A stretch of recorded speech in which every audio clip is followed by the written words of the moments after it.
with Robert Mitchum as a diabolical preacher stalking two innocent children, plus countless allusions to Visconti's cult film Death in Venice, where a beautiful teenager Tadzio is idolized by an aging man. Other allusions are more cryptic, such as this press clipping that appears in his book Holidays in France.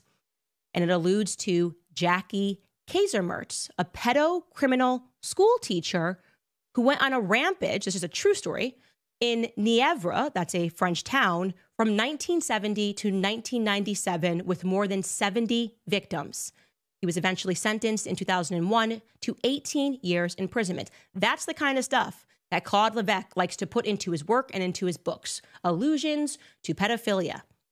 So you guys are going to be a little bit shocked right now to learn that Brigitte Macron eventually had to remove his carpet from the office. You see, there's a picture of Macron sitting on top of his carpet, and they had to remove it in 2021 because the attraction to his artwork became a little bit embarrassing when multiple legal procedures began against Claude Levesque for statutory rape.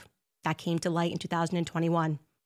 And ironically, in 2023, the artist Claude Levesque was indicted for the rape of minors when two brothers from that little town in Nièvre said that they were sexually assaulted when they were teenagers from him.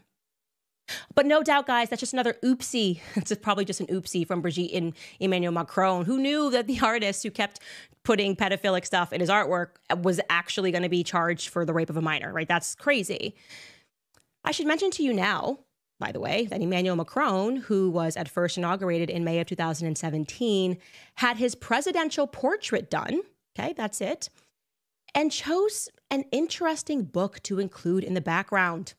A book by an author known as André Gide, a self-admitted pederast. Okay. Now, a pederast, if you are not familiar with that term, according to Merriam-Webster, is a man who engages in sexual activity with a young boy. Okay. If you're wondering, how does that differ from pedophilia? The answer is that pederasts are adult men specifically who are into only little boys specifically. So it doesn't include girls. Pedophiles can be into either as long as they are minors. So André Gide was a self-admitted pederast. He was into little boys.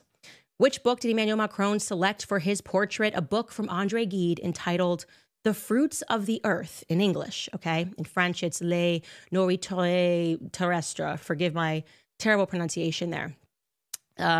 So that's him. That's the book that he chose. If you're wondering what it's about, the book is about how you should flee your family, how you should flee rules.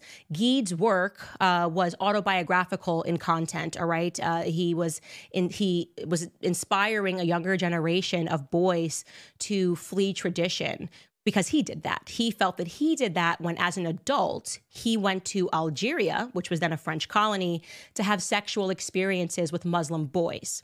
So in 1894, when he was 24 or 25, he traveled to North Africa. He met up with Oscar Wilde and Oscar Wilde's homosexual lover, Lord Alfred Davis. These are elites. Just to be clear, we're talking about elites. And then he came back to his country of France, and he felt that he had gone through a sexual awakening. He accepted his homosexuality, and he embraced his proclivities, saying no to the stifling conventions that told him that, no, you shouldn't have and be attracted to little boys, okay? Now, I'm actually familiar with André Gide because I was forced to read his book, The Immoralist, at university.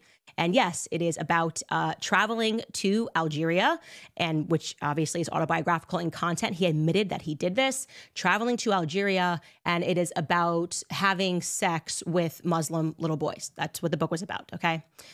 Now, in case you're thinking rationally, let's play both sides of this thing, right? Maybe Emmanuel Macron didn't know that the book was there. Maybe it was just some dumb assistant who grabbed it. Who knows why it would be in their like Oval Office, but maybe it was just some assistant who grabbed it and put it there.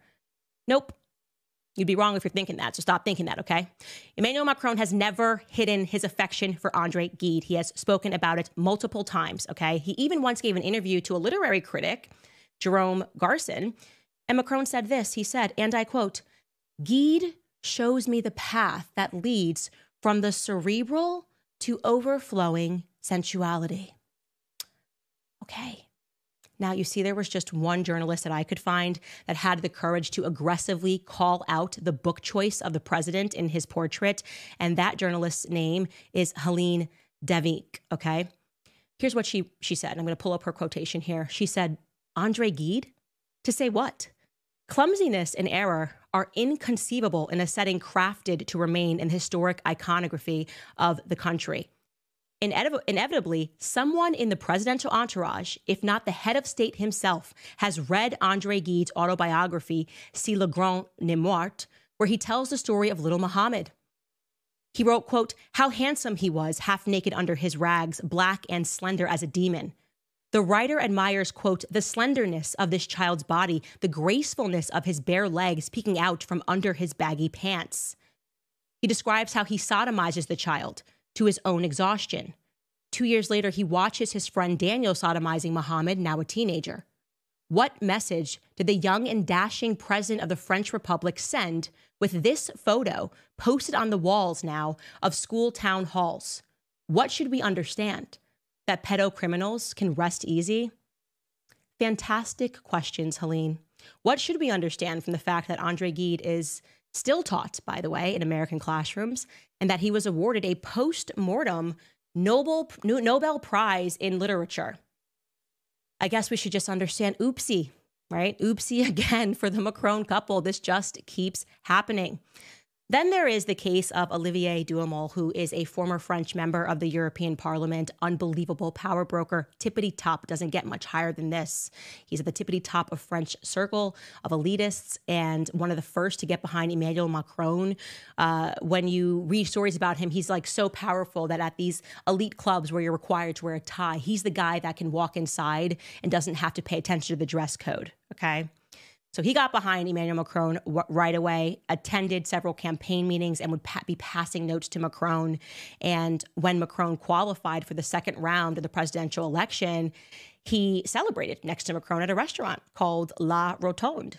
And after Emmanuel Macron won, he used his magazine, which is called Pouvoirs, to compare Emmanuel Macron to General Charles de Gaulle. So again, this magazine is owned by Olivier Duhamel. He was just doing the press and the propaganda on how amazing Emmanuel Macron was, defending him against any media critics. Olivier Duhamel would also boast openly about his meetings at the Élysée Palace, and it was also reported in Paris Match that he gave Emmanuel Macron advice on how to navigate public scandals, particularly one which involved Macron's deputy chief of staff, a guy named Alexander Benalla, in the summer of 2018. Duhamel was also present at a lunch where Brigitte Macron handpicked Macron's prime minister. Again, we'll get into that. Brigitte Macron handpicking the prime minister. Why was it Brigitte? Which led the public to asking questions about what Brigitte and Duhamel had in common, how they knew each other. So I have to imagine that for Emmanuel Macron, it really came as another oopsie for the couple when in January of 2021, Olivier Duhamel's stepdaughter, a woman named Camille Coucher, published a book and publicly accused him of having sexually abused her twin brother, Antoine Kushner, when he was 13 or 14 years old.